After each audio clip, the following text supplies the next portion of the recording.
Hey everyone, Dave here again. Just wanted to make a little video here of my David Bradley collection. None of these ran or looked very good at all when I got them. But this was my first one right here.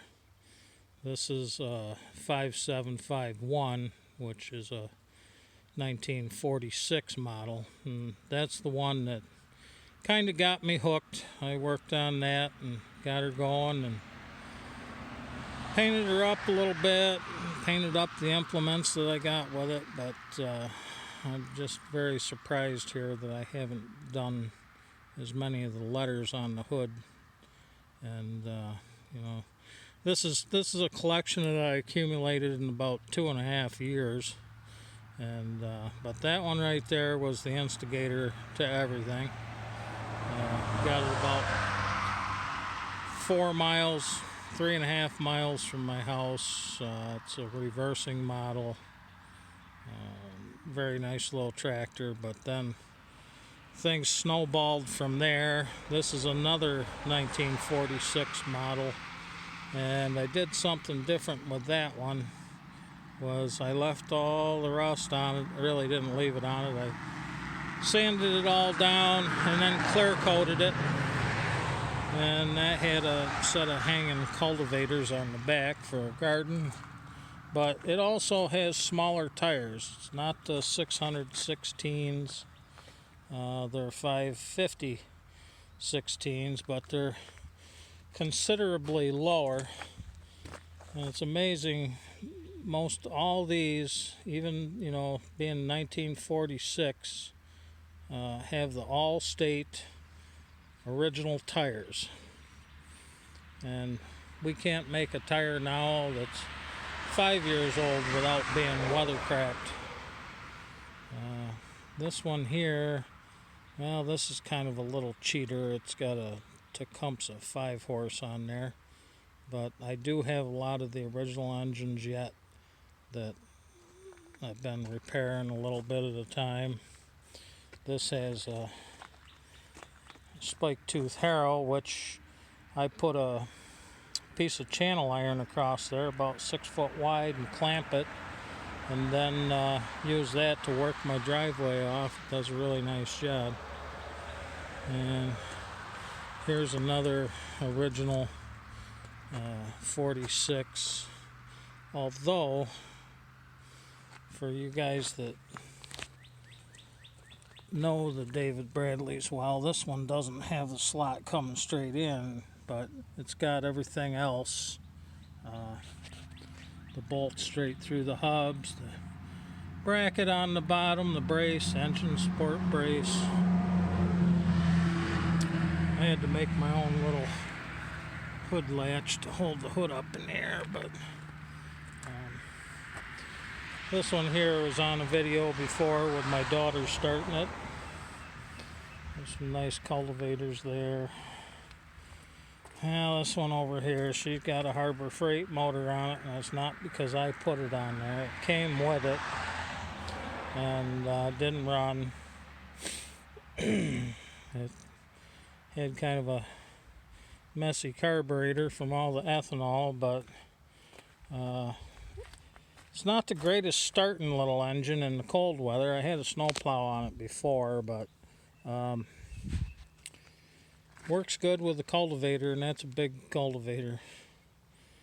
And then I have this no hooded model, which I don't think that's the original engine either, but I went down to Pennsylvania and picked that one up. And we have this one over here. I got 2 or 3 more of them down in the shed, but I just put them in the shed here a while ago, and I hated to drag them back out. Now here's what happens if you try to slap a motor on there. It doesn't belong on there. Although this one here, that engine's been on about half of these.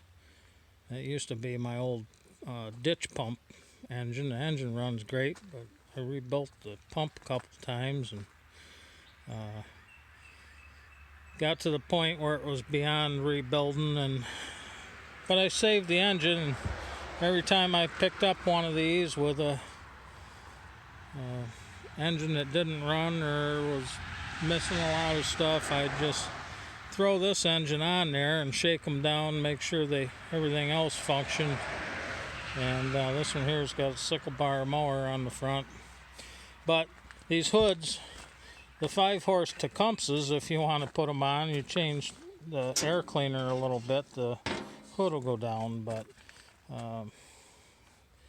with these Briggses, they don't. Although this one right here, this is kind of a cob job, but boy, she's a working girl. I gave that hood a lift kit because it's got a Briggs on it that the guy gave me. Sweet running little motor, but the hood wouldn't go down over it. And if you look at that tractor in comparison to my other gold ones, the hood's much higher. I had to kind of raise it up back here.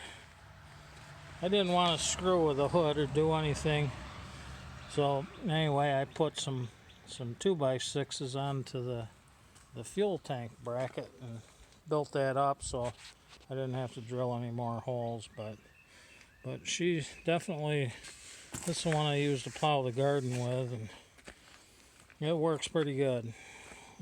She might not be the greatest looking tractor, although I got the wheel weights on this one too. And I use a lot of them for snow plowing. Here's a couple more of the Super Deluxe 3s. These are a little closer to original. And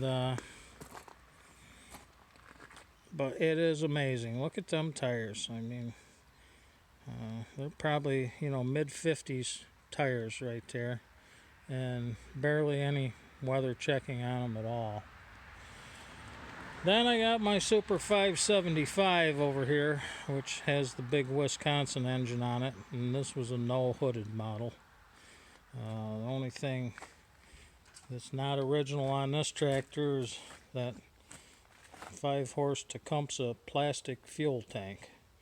The fuel tank that was on it leaked, and that's what I ended up doing. It doesn't look great being the plastic tank, but I gotta say, I'm not a big fan of plastic, but boy, I'll tell you, when it comes to fuel tanks, it definitely is a good way to go.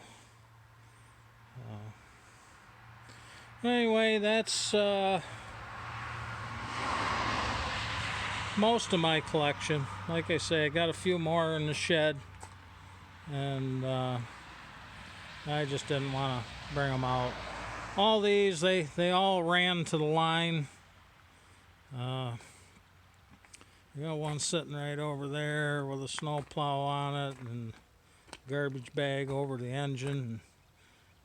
That's one that I picked up, and that's probably a lot in the condition like a lot of these were.